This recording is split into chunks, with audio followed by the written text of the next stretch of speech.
Has the Medicaid fight created a new political dynamic in Arizona? People would like to see our legislators working better together and looking at some of the bigger issues that we are facing. You'll see, I believe, more Republicans, and I believe those Republicans that voted for the expansion may very well not survive re-election. Who might win, who might lose over Medicaid, and how the legislative budget process is going in Medicaid's shadow. It's Arizona Week. Production of Arizona Week is made possible in parts by a grant from the Stonewall Foundation and by the members of Arizona Public Media. Thank you for your continued support. Once again, your moderator, Michael Chiha. The fight Governor Jan Brewer started by proposing Medicaid expansion may have lasting effects. It's already pushed state budget work to the brink, with the deadline for passage just 23 days away, and lots still to be done. We look at short and long-term effects of Medicaid politics, first with House Speaker Andy Tobin updating the budget status. You moved the budget into committee this week after a meeting with the governor. Yes. What happened at that meeting that caused you to make that decision? Well, it was, there's always been two components, and I know we got to talk about this last time. Component number one was the budget, and component number two was Medicaid, and the governor had them all together. When the executive staff had met with my staff, their offer to find a compromise on my plan for Medicaid expansion was so far away from where we were. It was clear to me that they really didn't want to negotiate that piece. So that's why that ended. So when that ends, clearly Medicaid is going to be moving, but it's going to be on their own. So I can't be supportive because it doesn't solve the problem I discussed. But I have to then move a budget because she wanted both of those pieces. So that's what you saw the other day, assigning them to committee so that we can get this ready and loaded, and let's go have our debate on Medicaid and our debate on budget. When you met with the governor this week, did you talk to her about your budget proposal? Oh yeah, absolutely. And how was she with that? Well, she just wants everything that she proposed. Yeah, I get that. She wants everything. I wanted everything I proposed, but I can't get the R&D tax credit. I can't get our venture capital piece this year. I get those were the things that I had proposed because I felt like they were truly a better package to be included in this and have less spending. The governor disagrees, and the economic development wasn't in the center of the governor's proposal, so she disagrees. So I'm looking more at economic development in tax reduction in the small schools, and the governor's got basically more money for state employees. Remember, we're giving most of the money for state employees, but shorting it $9 million, and the executive has this performance pay, which most people, most legislators, even those supporting Medicaid and in her budget, would agree that that's probably not ready for prime time, and we should do it next year. But the governor continues to want it now. How deeply has Medicaid affected the legislative process? Listen to these lawmakers. The budget ball is in your court. What happens now? What happens next week? Well, we are not 100% sure. We're hoping to move the budget through the Appropriations Committee Monday, well, part of the budget. We need to deal with the Medicaid issue first. The Medicaid issue is so controversial and within the Republican ranks so toxic that it's causing a lot of division and a lot of problems overall. Add to that the fact that the governor has said that she won't accept any bills. Not only is it divisive and toxic, it's created a logjam with the legislature. So we've come to the conclusion that we must put the Medicaid issue aside before anything else. And by aside, you mean vote. Vote on it. Yeah. So there will be, we'll hear it in committee. I do not believe the expansion will come out of committee, but there will be an opportunity for the members who are either Democrats or friendly Republicans to throw it onto the budget once it gets onto the floor. So that'll be similar to what happened on the Senate side. Yeah, and then we'll have our vote. It is my hope that regardless of where you stand on the issue, if it passes or fails, that everybody simply accepts that and moves on. I would hate to have a situation where it can't pass out of the House and people refused to let go of it, and particularly the governor. She simply says, you can't leave until you pass this bill.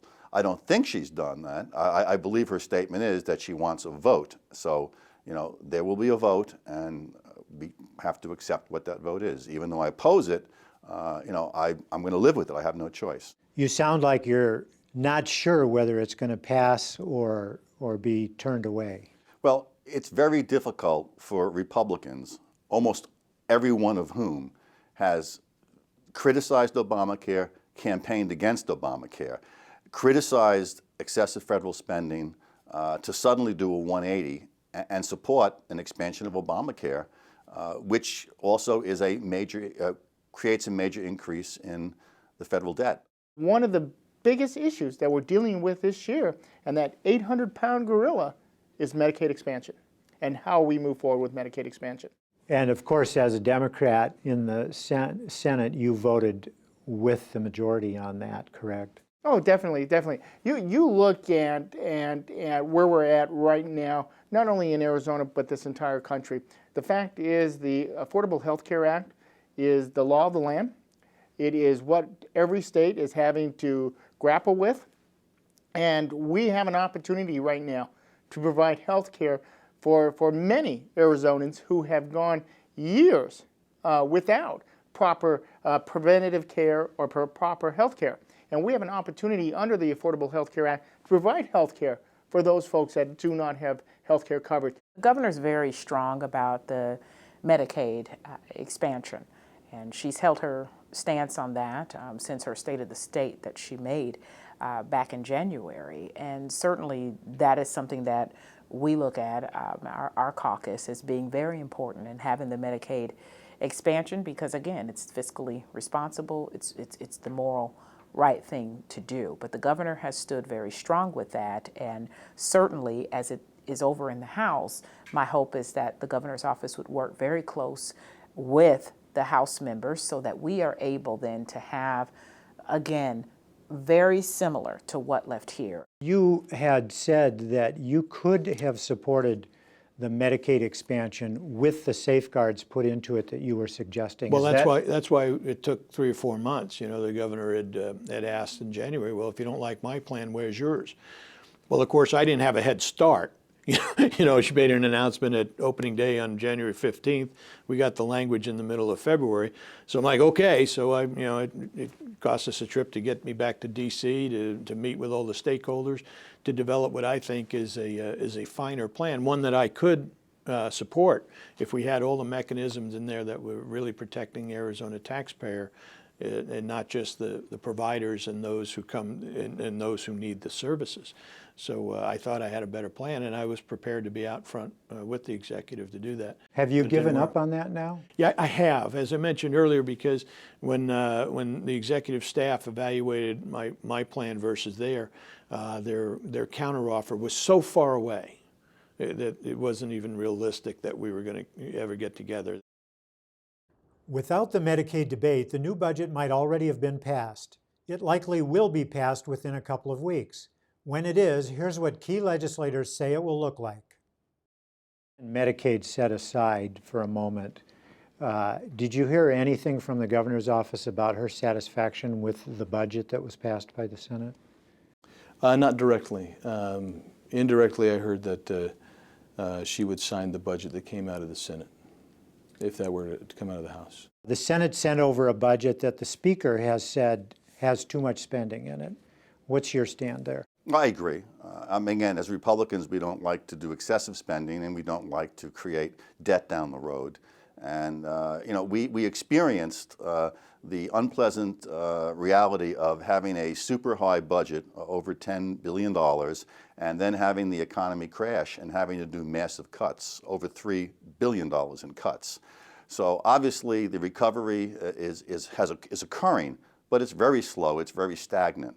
So we don't want to rush back to spending, so we're trying to keep it down. And do you think that'll be palatable to the Senate, which sent you the higher package, and a package that's higher than the governor's? Hers is kind of in between where you are and where the Senate is. And that's because the Senate contained some Democrat spending, because obviously there was a coalition of Democrats and a handful of Republicans that got that budget, including the Medicaid expansion, passed. But if you strip out some of the extra spending that went on the floor of the Senate, and you compare it to where the House is now, you're not talking that much money in terms of a difference. So 20, 30 million is not a big amount in a budget like this, and so it's a matter of a small difference in cash and also minor differences in what cubby holes you put the money in. But on the major areas, CPS, education, there's not that much of a difference. So I think money-wise we're close. Again, everything boils down to the Medicaid expansion. Controversial, toxic, needs to be put to bed one way or the other. Personally, I hope we kill it, but who knows? Assuming Medicaid expansion passes, the governor says that provides a dividend or frees up about $100 million in the state general fund. Do you agree with that? And if that is the case going forward on an annualized basis, what does that do for the state alone, the federal debt issues aside? Well, I think that's an excessive amount of money, and I think we're going to stick with the spending that we have. That savings could dissolve very quickly. We had many more times the number of people add on to Medicaid when the Prop 204 passed. There's the threat of the match rate going down. It looks very likely that the federal government will put a major dent into the ability for states to do the assessment. So there are so many question marks about the long-term fiscal availability of these federal funds that I don't think anybody in their right mind would count this as a bonanza. There are 3 budget proposals out there now, one that the Senate passed, one that the governor proposed, and now one that House Speaker Andy Tobin has proposed. What do you think is going to prevail? At the end of the day, we're going to have the governor, the Senate, and the House come together and negotiate a budget. The fact is, we're not that far apart in terms of what the governor or either the House or the Senate would like to see in a budget. I think we all would agree that we have a lot to do in terms of education funding. We have a lot to do in making sure that higher education is taken care of as well. So I think we all have the same priorities. It's just how we get there. The Senate budget that went out 3 weeks ago is not that far off from what the governor's budget was. We're about $27 million off from what the governor's original budget plan was. Our hopes in the fact that was a major bipartisan effort. We did a lot of work with that and certainly had an opportunity for people to be able to voice what they wanted to see in the budget or things that they may not have wanted to see in the budget. And when you have that type of work being accomplished and then sent over to the House, we would really hope that it would stay very similar to the way that it left when it came out of the Senate. What I expect, of course you don't always get what you expect, that's my caveat, but what I expect is that we'll see something very close to what the Senate sent over to the House. And that's important because the governor was on board with what we sent over to the House, and if the governor's not on board with what they send back, then we've got, then we have that issue to deal with. But I expect that it'll be pretty close to what the budget that they send back will be pretty close to what we sent over to them. Now, there are some Republicans who are saying that the budget the Senate sent over had too much spending in it.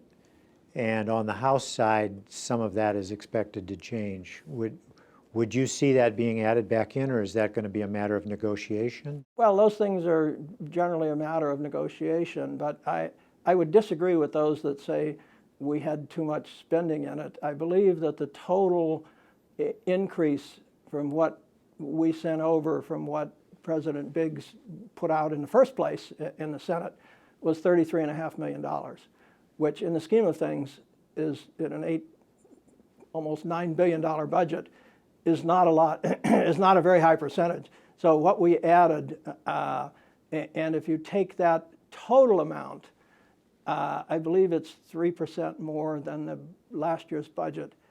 So in today's environment, if you've increased by 3%, I don't think that's overspending. I think that's pretty responsible.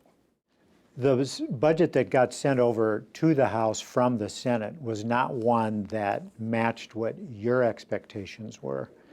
Can you live with that, though, if it comes back in some way, shape, or form similar to that? I don't know. We'll have to see what comes out. I know the House is working, and the Speaker has to get 31 votes. He's going to try to get 31 Republican votes, as I tried to get 16 Republican votes. And then once he does, if he is able to do that, then it comes over here. And we'll just have to see. It's kind of a hypothetical question, so I'm a little uncomfortable answering that.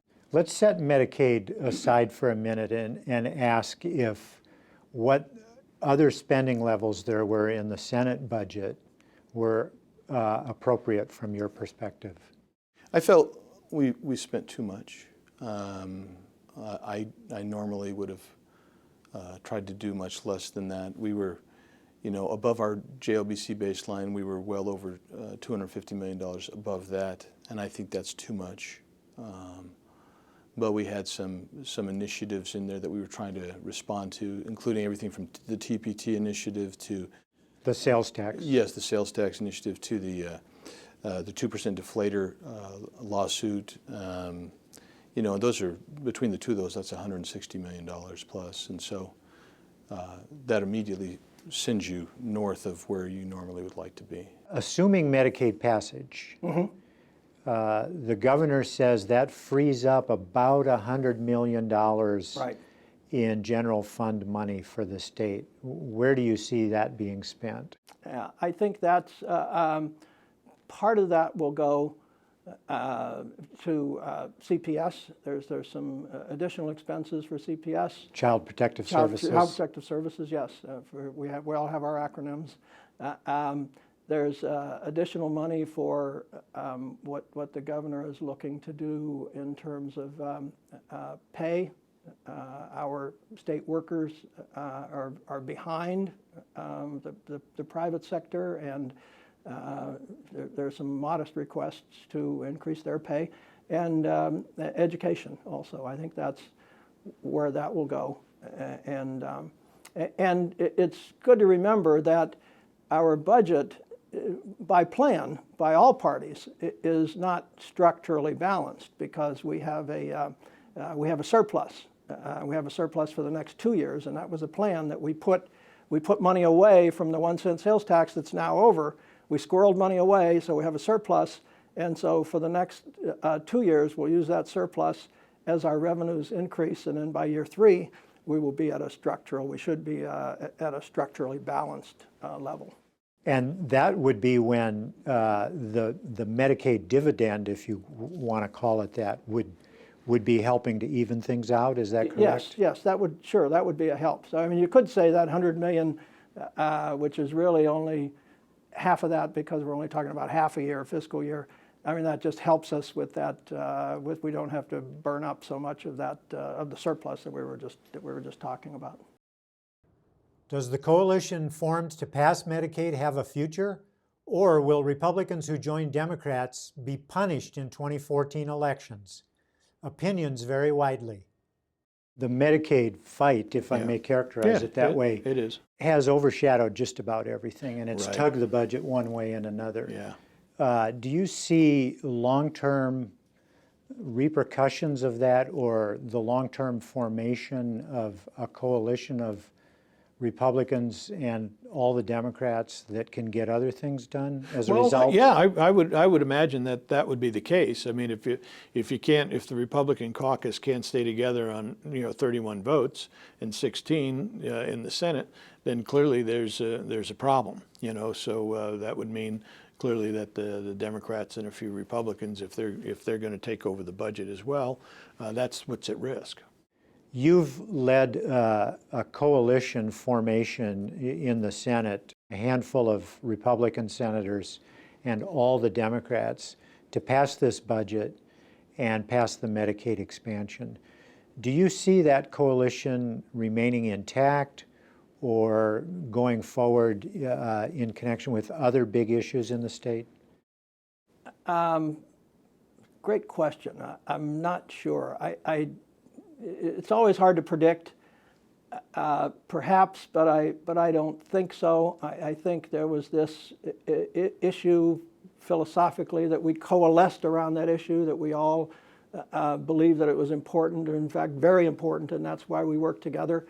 I think we have, Republicans and Democrats differ on other issues, and I think we would probably still continue to differ on those other issues, although it's a good thing to show that we can work together. So maybe there's some other issues that we can work together on, but I don't see as a grand coalition going forward on any real extended level. I don't anticipate that.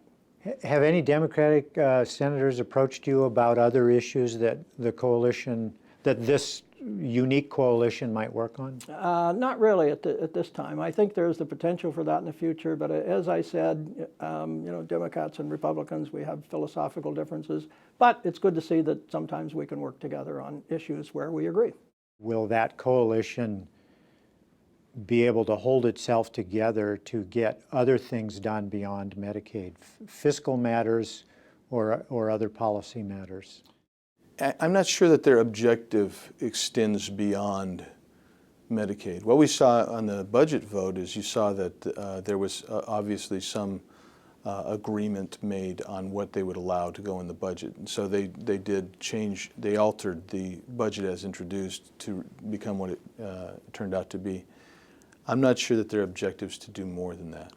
Will that coalition idea carry forward beyond the budget and Medicaid? Is it useful for other things going forward? Well, quite frankly, I would hope that would be the case. That the bottom line and everything is that with the state in general, people would like to see our legislators working better together and looking at some of the bigger issues that we are facing. We still have major concerns that we have to address. We've went through a hard economic time across the country and certainly within our state over the last few budget cycles. So there's a lot of work still to be done. This wasn't a budget that just allowed a lot of frivolous spending. These were things that were necessary in order to make sure that our state could still withstand some of the blows that had happened in the prior years.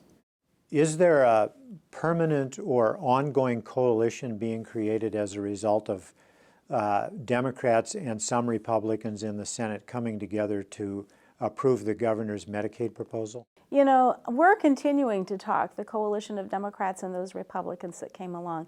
Now, how permanent that will be, I don't know. One of the Republican members, Senator Crandall, is planning to leave later this year, so we don't know who his replacement will be.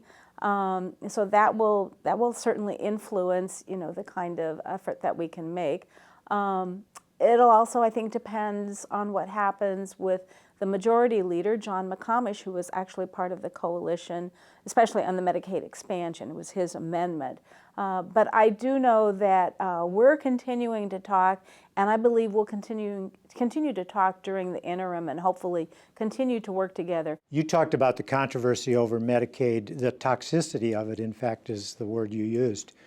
Politically speaking, does the coalition that's been created around it move ahead on other issues? Do you see that happening, or do the two parties go back into their respective and traditional stances on the issues? I don't know, and we won't know the answers to this until next week. If a small number of Republicans in the House form a coalition with all of the Democrats, the question is it contained in the Medicaid bill, or does it go into the rest of the budget? And that will be an interesting question. And if it happens, you'll see a change in the dynamic of a legislature next year. And my guess would be that that will, in 2014, when we have the election, add a large number of Republican seats, because we expect that anyway, with the elections and all the problems with the Obama administration. But you'll see, I believe, more Republicans, and I believe those Republicans that voted for the expansion may very well not survive re-election. Do you think the Medicaid fight, if we can call it that, and I'll let you characterize it the way you think it should be, is creating something larger than just the issue of Medicaid as far as a political coalition is concerned in the legislature? You know, I do think the term fight is a proper characterization. This is probably one of the, if not the largest issue in a generation that we're dealing with. And no one's real happy. Even the proponents don't necessarily like the way it came out, and the opponents certainly don't like the way it came out. I think you see by the fact that virtually every legislative district in the state that's Republican legislative district issued a resolution condemning the expansion. You see this polling data from both internal and external saying that 2/3 or more of Republicans say no, we don't want to expand. I think you also begin looking, and I do because it's one of my responsibilities as the Senate President, is to look ahead to 2014. And one of the things I see happening in 2014 is I see Republican voter suppression because of this issue. If you pass what ostensibly is a Democratic supported issue, and you see that that's the way the coalitions, if this passes out of the House and then comes back and gets up to the governor, it will have been done with basically unanimous Democrat support and a minority of Republicans coalescing with them. And that would mean the majority of the majority, since Republicans are in the majority, would have been basically shoved out of the picture. That changes the dynamic. And so you actually create a sense of voter suppression that will happen, especially by the people who say there is no more difference, and you get this no matter what you do, but here it will be exacerbated. There's no more difference between the two parties. Republicans look like Democrats, Democrats look like Republicans. Republicans then stay home, don't vote, maybe they even actually abandon the party. That kind of voter suppression is not healthy if you're a Republican. So it could have an influence on next year's legislative elections? I believe so. In the primary as well as in the general? I think certainly in the general. And I would imagine in the primary too, but certainly in the general. And I wouldn't say that's just the legislative elections. I think we have a whole slate of general election, state officers up for election as well. And Governor. Yes, Governor, Secretary of State, et cetera. And I think it will have an impact on those elections. More about Medicaid politics on our website, azpm.org. That's our program for Friday, June 7th, 2013. Next Friday, another update on legislative action and a look at the biggest piece of the state budget, spending for public education. For Arizona Week, I'm Michael Chihak. Production of Arizona Week is made possible in parts by a grant from the Stonewall Foundation and by the members of Arizona Public Media. Thank you for your continued support.